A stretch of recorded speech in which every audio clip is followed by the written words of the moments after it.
Zach, congrats on the win and the shutout. Go ahead and just start us off with your thoughts on tonight's match. Yeah, obviously both teams were missing players because of international break, but neither team can make any excuses for that. We were missing the same amount of players with suspension, etc. We knew it was going to be a hard game. We knew we had to, we were really pushing for the first goal, not to concede first. We did a good job at that, and the big thing was not to concede going into the last minutes of the first half, and start the second half strong. We capitalize on the getting that second goal, and I thought we did a really good job compared to previous games of killing the game off. Dyrone came in, did a very good job. Winning corners, winning throw-ins in their half. So yeah, I thought it was a pretty good complete performance. All right, we'll open it up to questions.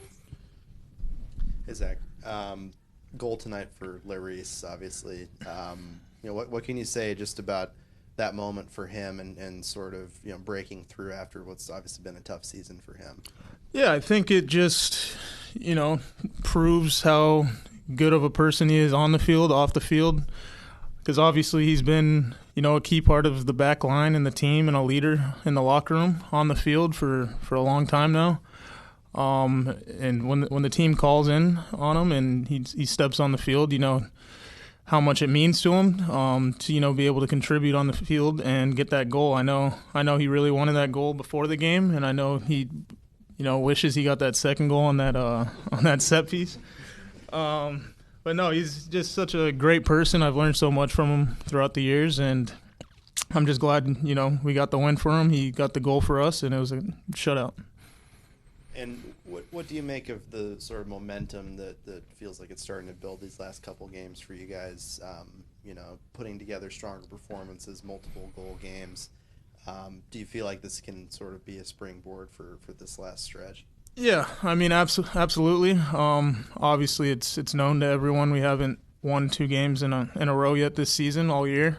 So I mean, we need to build off of this. Obviously, last year we went on a similar run, winning games at the end, but it came down to decision day, and ultimately we didn't make the playoffs. So I mean, all we can do is really go into Austin, which is not an easy place to play by any means.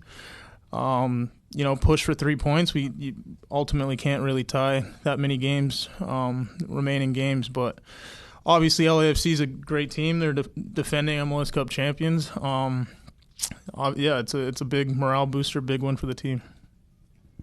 Hey, Zach, congratulations. The defense really came through today, and I noticed that Bingham was playing really far out of the box, and that the defense seemed to have a very coordinated strategy. Can you talk a little bit about what's changed with the coaching staff on how the defense is operating and the things that you guys are going to be working on in the next week? Yeah, so in possession, we're trying to incorporate Bingham and Alio, any goalie that steps on the field, to play higher, play as that third player, like in between me and the center backs, basically. And it's ultimately so we don't have to have a center mid drop in between us. It gives us more people in the midfield. It allows more numbers where we need them.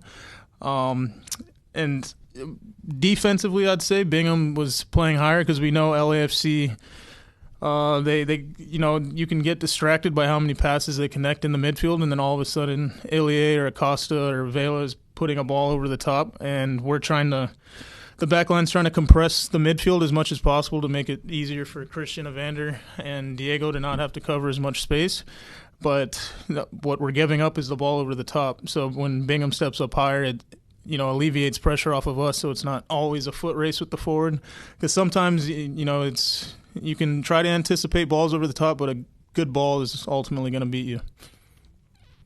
Hey, Zach, going back to Larry's, he just told us that, in his opinion, over the last 2 seasons, the team has been letting some things slide defensively, maybe, and that since Miles and Ridgie have come in and take over training sessions, a lot of those things have been cut out. Just wanted to get your thoughts on if you agree with that sentiment and how the coaching change has been for the defense. Yeah, Ridgie specifically, his role with the coaching change has been more so defense and set pieces. He's really taken that role, and he takes it personally because the last 2 games in a row we've conceded on set pieces, conceded on corners, and he was just hammering it in on it. Like, we spent probably on, I want to say Thursday, a good 30, 35 minutes on just defending set pieces, defending corners. We all obviously didn't know who was going to step on the field, but we were preparing for Hollingshead, Chiellini, a lot of their dangerous players on set pieces. And I'd say we put a lot more emphasis on it this week. I mean, throughout the past 2.5 weeks, we have a lot, but we put it together, I'd say, this time around against LAFC. In terms of not letting things slide, I'd say film, we're taking more accountability, I'd say. So I'd agree in that sense. We're calling people out. We're not trying to obviously hurt anyone's feelings, but at the end of the day, it's a professional sport, and we're all trying to win. We're all trying to be better for each other. So, yeah, it's been good. All right, we'll wrap it there. Thanks for your time, Zac. Thank you, guys.